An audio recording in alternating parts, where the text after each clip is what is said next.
Hello everyone, welcome back. So இன்றைக்கி நம்ம பார்க்க போகிறது ஒரு vlog தான். ஸோ சண்டே vlog தான் பார்க்க போகிறோம். ஸோ ஃபஸ்ட்டு எந்திரிச்சோடனே கிச்சன் எல்லாமே க்ளீனாக தான் இருக்கும். அதுக்கப்புறம் நம்ம வேலையை ஆரம்பிக்க தான் அப்படியே ஃபுல்லாக டம்ப் ஆன மாதிரி இருக்கும். ஸோ வெந்தய களி பண்ண போகிறேன் இன்றைக்கி காலையில். ஸோ அதுக்கு ஏற்கனவே நைட்டே ஊற வச்சாச்சு. அண்ட் கருப்பட்டியும் நான் தண்ணியில் போட்டு வச்சுருக்கேன். ஸோ இது நல்லா மெல்ட் ஆகி நம்ம ட்ரைன் பண்ணி வச்சுக்கலாம். அதுக்கு முன்னாடி ஒரு ரெஃப்ரெஷிங் ட்ரிங்க் குடிச்சிடலாம். ஸோ இது செம்பருத்தி டீ தான். ஸோ இதில் என்ன ஆட் பண்ணியிருக்கேன் அப்படின்னா டீ தூள் எதுவுமே ஆட் பண்ணல. செம்பருத்தி அந்த பெட்டல்ஸை மட்டும் போட்டு நல்லா கொதிக்க விட்டுட்டு அதோடு கொஞ்சமாக லெமனு அப்புறமா கொஞ்சமாக ஹனி இது ரெண்டையும் மிக்ஸ் பண்ணி நம்ம குடிக்கும்போது ரொம்பவே நல்லது, இதயத்துக்கு ரொம்ப நல்லது. இன்னொன்று என்ன அப்படின்னா ரொம்ப ரெஃப்ரெஷிங்காக இருக்கும் இதை குடித்ததுக்கப்புறம். நீங்கள் ட்ரை பண்ணி பாருங்கள். அடுத்து நம்ம பண்ண போகிறது ஒரு தேங்காய் பால் வச்சு ஒரு உப்புமா தான் பண்ண போகிறோம். ஸோ தேங்காய் பால் அரிசி உப்புமா தான் பண்ண போகிறோம். இதுக்கு நம்ம தாளிக்க வேண்டியதெல்லாம் தாளிச்சிட்டு வெங்காயம் போட்டிருக்கேன். ஸோ வெங்காயம் போட்டு நல்லா வதங்கினதுக்கப்புறமா வரமிளகா இஞ்சி எல்லாத்தையும் போட்டாச்சு. எல்லாத்தையும் நல்லா வதக்கிக்கலாம். ஸோ ரொம்ப சிம்பிளான டிஷ்ஷு.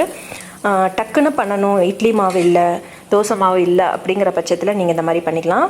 துவரம்பருப்பை நான் அப்படியே லேசாக கொரன்னு அரைச்சி வச்சுருக்கேன். 1 டீஸ்பூன் அளவுக்கு நீங்கள் துவரம்பருப்பு போட்டு நல்லா கொரன்னு அரைச்சி விட்டிங்கன்னா இது ரொம்ப நல்லாயிருக்கும், ஃப்ளேவராக இருக்கும். நார்மலாக அரிசி உப்புமாலாம் நம்ம இதை சேர்க்க மாட்டோம், பட் இதை சேர்த்து நீங்கள் பண்ணி பாருங்கள், ரொம்ப நல்லாயிருக்கும்.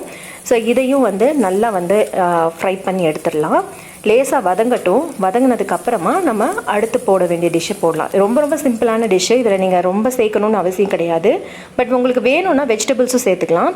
இது சீரகமும் அப்புறம் மிளகு இது ரெண்டையும் சும்மா கோர்ஸாக பவுடர் பண்ணி வச்சுருக்கேன். ஸோ அதையும் சேர்த்துட்டோம். இதில் நம்ம வேறு எதாவது சில்லி பவுடர் எதுவுமே ஆட் பண்ண போகிறது கிடையாது பார்த்தீங்களா. அதனால் நம்ம இதை மட்டும் சேர்த்துருக்கோம். இது ரொம்ப நல்லாயிருக்கும். இது பொங்கல் மாதிரியும் இருக்காது, உப்புமா மாதிரியும் இருக்காது, ஒரு விதமான நல்ல டேஸ்ட்டு கொடுக்கும் இது. ஸோ அரிசி ரவை போட்டாச்சு. போட்டு இதையும் லேசாக வதக்கிட்டு நம்ம தேங்காய் பால் ஆட் பண்ணிக்கலாம். ஸோ நான் 1 கப்பு அரிசி ரவை எடுத்திருக்கேன். ஸோ கிட்டத்தட்ட 3 கப்பு 2.5 to 3 கப்பு வரைக்கும் நீங்கள் தேங்காய் பால் ஆட் பண்ணிக்கலாம். தேங்காய் பால் கொஞ்சம் டைலூட்டாக இருந்தால் போதும். ஸோ அதை குக்கரில் வச்சாச்சு. இப்போ அது ரெடி ஆகிட்டு இருக்கட்டும். அதுக்குள்ளே நம்ம இந்த வெந்தயக்களி ரெடி பண்ணிடலாம். ஸோ ஃபஸ்ட்டு அந்த கருப்பட்டி காய்ச்சி ட்ரைன் பண்ணி வச்சுருக்கோம் பார்த்தீங்களா, அதை போட்டுடலாம். இப்போ நான் ஏற்கனவே சொன்ன மாதிரி கொஞ்சமாக வெந்தயம், ஒரு கப் அளவுக்கு நீங்கள் அரிசி எடுத்திங்கன்னா ஒரு 2 டேபிள் ஸ்பூன் அளவுக்கு நீங்கள் வெந்தயம் ஆட் பண்ணிக்கோங்க. அப்புறம் ஒரு கை அளவுக்கு ஒரு சின்ன ஒரு கைப்பிடி அளவுக்கு நீங்கள் உளுந்து போட்டு எல்லாத்தையும் 3ஐயும் நல்லா அரைச்சி வச்சிட்டிங்கன்னா இந்த மாதிரி ஆகிடும். இப்போ இதோட போட்டு சேர்த்து கிளறணும். இது கொஞ்சம் லேசாக கட்டிப்பட ஆரம்பிக்க போது நீங்கள் நல்லெண்ணெய் விட்டுக்கலாம். ஸோ இந்த டிஷ்ஷு மெயினாக எதுக்கு அப்படின்னா ரொம்ப உடம்பு சூடு ஆயிடுச்சு அப்படின்னா நீங்கள் கண்டிப்பாக இந்த டிஷ் ட்ரை பண்ணலாம். இது சம்மர் சீசனில் ரொம்பவுமே ஒர்க் அவுட் ஆகும். அதுவும் நம்ம நார்மலாக டெய்லியுமே பெட்லேயே படுக்கிறோம், அந்த மேட்ரஸ் எல்லாம் போட்டு அதிலேயே படுக்கிறோம். ஸோ அதுவும் இன்னும் சூடு. அண்ட் இன்னொன்று வீட்டில் உட்காரும் போதும் இந்த மாதிரி சோஃபாவில் உட்கார்றது அதுவும் சூடு. ப்ளஸ் இன்னொன்று என்னென்னா இப்போ இருக்கிற பசங்க ஆன்லைன் கிளாஸில் எப்போ பார்த்தாலுமே ஒரே இடத்துல உட்காந்து கவனிச்சிட்ருக்காங்க. அது இன்னமும் சூடு ஜாஸ்தியாகும் உடம்புல. ஸோ இந்த மாதிரி வாரத்துக்கு ஒரு தடவையோ இல்லை ட்வைஸோ நீங்கள் இந்த மாதிரி வெந்தயக்களி பண்ணி கொடுக்கலாம். ரொம்ப சிம்பிளான ரெசிபி தான். என்ன அப்படின்னா கொஞ்சம் கிண்டிக்கிட்டே இருக்கணும், அது ஒன்று தான் பிரச்சனை. பட் 10 நிமிஷத்தில் 10 to 15 மினிட்ஸ் நீங்கள் ரொம்ப கம்மியான குவான்டிட்டி எடுத்துக்கிட்டிங்கன்னா 10 to 15 மினிட்ஸில் ரெடி ஆகிடும். பாருங்கள், இதை நீங்கள் தொட்டு பார்க்கும்போது ஒட்டாமல் வரணும். இப்போ பார்த்தீங்கன்னா கொஞ்சம் ஒட்ட தான் செய்யுது. ஸோ இன்னும் நம்ம கிளறணும்னு அர்த்தம். இதில் நல்லெண்ணெய் ஊற்றி நீங்கள் இன்னும் கிளறுங்க.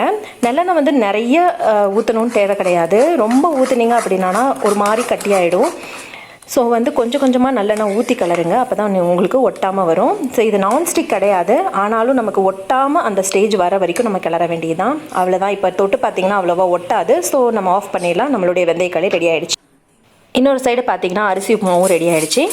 ஸோ இப்போ அவ்வளோதான் நம்மளுடைய பிரேக்ஃபாஸ்ட்டு. சிம்பிளான பிரேக்ஃபாஸ்ட்டு தான். ஸோ உப்பா மீந்துருச்சுன்னா அதுக்காக கவலைப்படவே வேணாங்க. அதை நீங்கள் கொழுக்கட்டையாக கன்வெர்ட் பண்ணி நைட்டு கூட வச்சுக்கலாம், இல்லை மதியம் கூட, இல்லை ஈவினிங் ஸ்நாக்ஸாக கூட கொடுத்துடலாம். ஸோ வெந்தயக்களி, அப்புறம் தேங்காய் பால் ஊற்றின அரிசி ரவை உப்புமா, அப்புறமா நைட்டு வச்ச சால்னா. ஸோ இதை வச்சு நம்மளுடைய பிரேக்ஃபாஸ்ட்டை முடிச்சிடலாம். இப்போ பார்த்தீங்கன்னா டைம் 9 ஆகுது. இந்த மாதிரி தான் இருக்கும் வீடு. நம்ம எல்லாம் சமைச்சு எல்லாத்தையும் எடுத்து உள்ளே போட்டுருவோம். இந்த மாதிரி தான் இருக்கும்.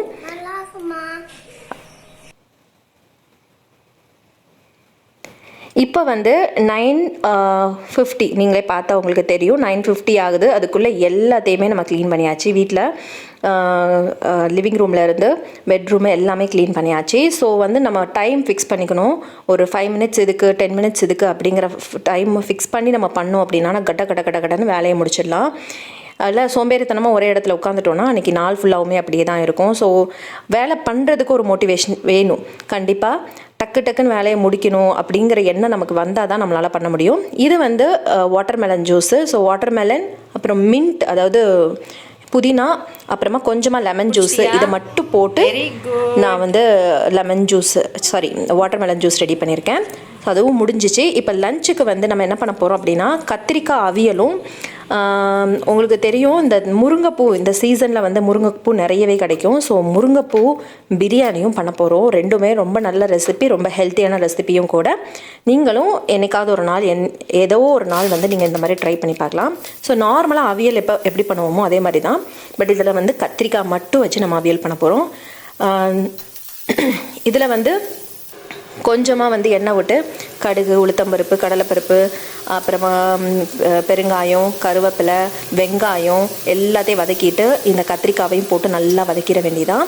கத்திரிக்காய் வந்து ஒரு 3/4 பதத்துக்கு வேகணும். அந்த அளவுக்கு வெந்ததுக்கு அப்புறமா தான் நம்ம வந்து ஆட் பண்ண வேண்டியதெல்லாம் ஆட் பண்ணலாம்.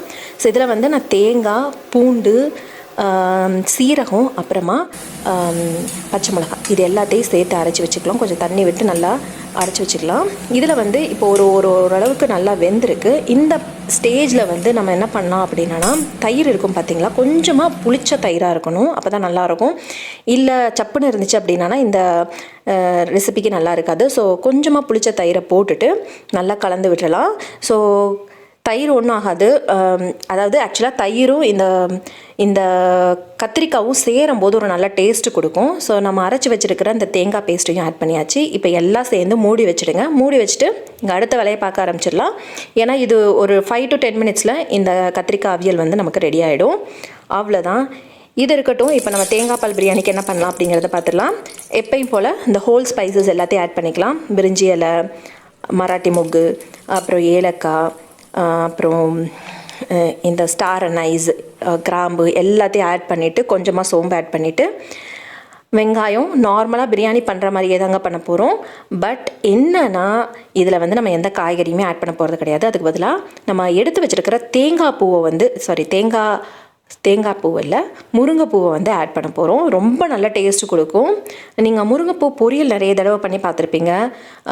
முருங்கைப்பூ வச்சு நீங்கள் நிறைய ரெசிபிஸ் ட்ரை பண்ணியிருப்பீங்க. கூட்டு, ரசம் இந்த மாதிரிலாம் ட்ரை பண்ணியிருக்கலாம். பட் இந்த பிரியாணி பண்ணும்போது இந்த குழந்தைங்களுக்கு கண்டிப்பாக கண்டுபிடிக்கவே முடியாது இதில் முருங்கைப்பூ இருக்குன்னு. நீங்கள் நார்மலாக வெஜிடபிள் பிரியாணி பண்ணும்போது கூட இதை வந்து நீங்கள் ஆட் பண்ணி கொடுத்துடலாம். ஸோ இஞ்சி பூண்டு பேஸ்ட்டு போட்டாச்சு. அதுக்கப்புறமா தக்காளி போட்டு நல்லா வதக்கிட்டு இந்த முருங்கைப்பூவையும் சேர்த்து போட்டுடலாம். ஸோ 2 தக்காளி எடுத்துக்கிட்டால் போதும். நம்ம 1 கிளாஸ் தான் எடுத்துக்க போகிறோம் அரிசி. ஸோ 2 தக்காளி எடுத்துக்கிட்டால் போதும். முருங்கைப்பூ வந்து உங்களுக்கு ஜாஸ்தியாக வேணும்னா கூட ஆட் பண்ணிக்கலாம். இதனுடைய இந்த முருங்கைப்பூவோட ஃப்ளேவர் வந்து உங்களுக்கு அவ்வளோ வந்து டாமினண்ட்டாக இருக்காது இந்த பிரியாணியில். பட் நமக்கு தெரியாமல் நம்ம வந்து முருங்கைப்பூவை சாப்பிடலாம். பசங்களால் கண்டுபிடிக்க முடியாது. ஸோ இந்த மாதிரி ட்ரை பண்ணுங்கள். பட் ரொம்பவே நல்ல ஒரு சூப்பரான ரெசிபி தான். ஒரு குஸ்கா டைப்பில் இருக்கும். இப்போ தக்காளியும் போட்டு வதக்கிட்டு இது நல்லா மசியட்டும். மசிஞ்சதுக்கப்புறமா நம்ம வந்து கொஞ்சமாக மல்லிப்பொடி, வத்தப்பொடி, அப்புறம் பிரியாணி மசாலா எல்லாத்தையும் ஆட் பண்ணி அப்புறமா நம்ம அரிசியை போட்டு லேசாக வந்து வதக்கிட்டு அதுக்கப்புறம் தண்ணி ஊற்றி மூடி வச்சிட போகிறோம். அவ்வளோதான். இது வதங்கட்டும்.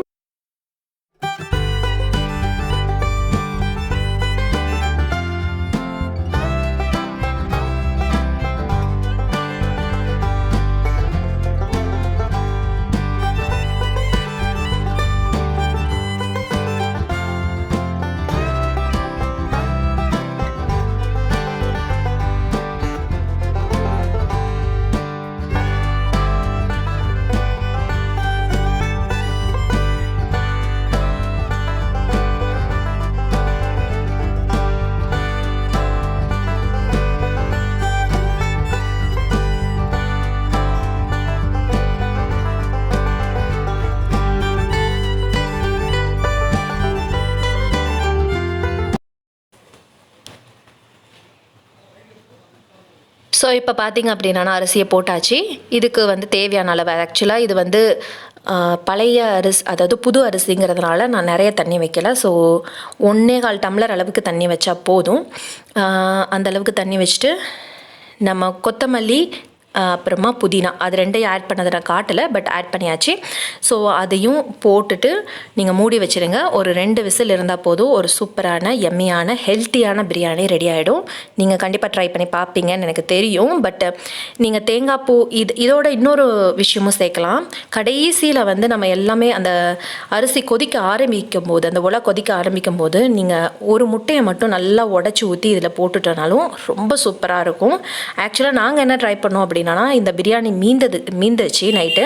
ஸோ நாங்கள் என்ன பண்ணோம் அப்படின்னா, நம்ம நார்மலாக முட்டையெல்லாம் ஃப்ரை பண்ணுவோம் பார்த்தீங்களா, பொரியல் பண்ணுவோம் பார்த்தீங்களா, அந்த மாதிரி பொரியல் பண்ணிவிட்டு இந்த ரைஸை போட்டு அதில் கிளறி சாப்பிட்டோம். ரொம்பவே நல்லா இருந்தது. ஸோ அரிசி அதாவது இந்த சாதம் மீந்தா கூட நீங்கள் இந்த மாதிரி முட்டை போட்டு ட்ரை பண்ணி பார்க்கலாம். இல்லை அப்படின்னா நீங்கள் இதிலையே வந்து முட்டையை ஊற்றி நீங்கள் ட்ரை பண்ணி பார்க்கலாம். பாருங்கள், சூப்பராக உதிரியாக ஒரு சூப்பரான பிரியாணி ரெடி ஆகிடுச்சு. இதை வந்து ராய்த்தா அண்ட் கத்திரிக்காய் அவியலோடு நாங்கள் சாப்பிட போகிறோம். இப்போ ஈவினிங் ஸ்நாக்ஸு எல்லாருக்கும் ஒரு பெரிய தலைவலி இந்த ஈவினிங் ஸ்நாக்ஸ் தாங்க.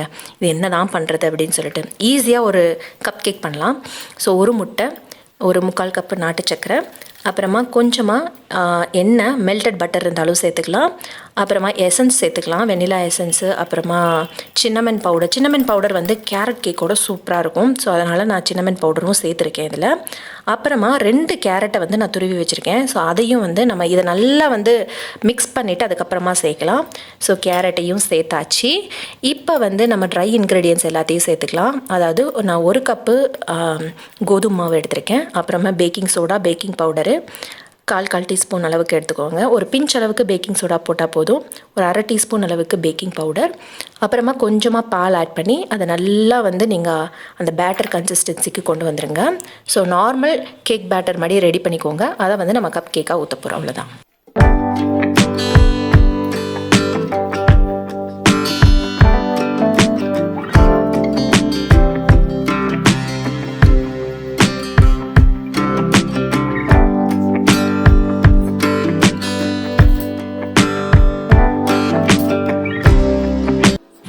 ஸோ இப்போ பார்த்தீங்கன்னா ட்ரேயில் வந்து கப் கேக் மவுல்ஸ் வச்சாச்சு, லைனர்ஸ் வச்சாச்சு. இதில் வந்து நம்ம ஒரு 3/4 அளவுக்கு ஊற்றினா போதும். இது ரெடி ஆகிடுச்சு. இப்போ வந்து அவனை வந்து 180 டிகிரி செல்சியஸில் 10 மினிட்ஸ் வந்து ஹீட் பண்ணியாச்சு. இதை உள்ளே எடுத்து வச்சு ஒரு 15 to 20 மினிட்ஸ் வச்சு எடுத்திங்கன்னா உங்களுடைய கப் கேக்ஸ் ரெடி ஆகிடும். ரொம்ப சூப்பரான, ரொம்ப ஹெல்த்தியான கப் கேக்கு. இதில் நம்ம வீட் ஃப்ளாரும் கேரட்டும் தான் யூஸ் பண்ணியிருக்கோம். பாருங்கள், சூப்பராக ரெடி ஆகிடுச்சு. இது கொஞ்சம் நேரம் ஆறட்டும். ஆறுனதுக்கப்புறமா நம்ம வந்து மேலே ஐசிங் போடலாம். ஸோ ஐசிங் இருந்துச்சு அப்படின்னா நீங்கள் ஆட் பண்ணிக்கலாம். நான் ஏற்கனவே பண்ணி வச்சது இருந்ததுனால சும்மா வந்து ஒரு லேயர் போட்டுட்டு அது மேலே செரிஸ் வச்சு குழந்தைங்களுக்கு கொடுத்துடலாம். ஸோ பார்க்குறதுக்கு ரொம்ப கலர்ஃபுல்லாக இருக்கும், குழந்தைங்களும் ரொம்ப விரும்பி சாப்பிடுவாங்க. ஸோ இந்த மாதிரி என்னைக்காவது ஒரு நாள் நீங்கள் பீட்ரூட் இல்லை கேரட் வச்சும் கூட இந்த மாதிரி கப் கேக்ஸ், எந்த மாதிரி வெஜிடபிள் இருந்தாலும் அதை ஆட் பண்ணி நீங்கள் கப் கேக்ஸ் செஞ்சு கொடுங்க. கண்டிப்பாக குழந்தைங்களும் ரொம்ப விரும்பி சாப்பிடுவாங்க.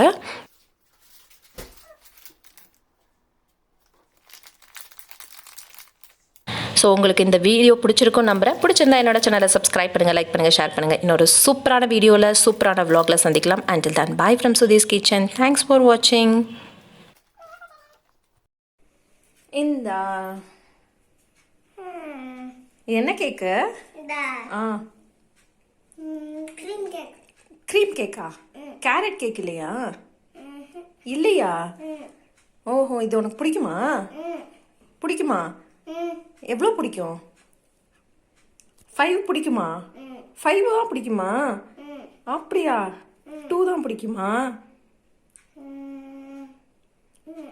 ஓகே, சாப்பிட்டு பார்த்து சொல்லு. ஃபர்ஸ்ட் என்ன சாப்பிடுவ நீ? அதில் செர்ரி சாப்பிடுவ. சொல்லு, என்ன சாப்பிடுவ? செர்ரி சாப்பிடுவ. அப்புறமா என்ன சாப்பிடுவ? கேக் சாப்பிடுவியா? சரி இருக்கா கேக்கு? எப்படி இருக்கு? நல்லா இருக்கா, நல்லா இல்லையா? நல்லா இருக்கா, சூப்பரா இருக்கா? சூப்பரா இருக்கா.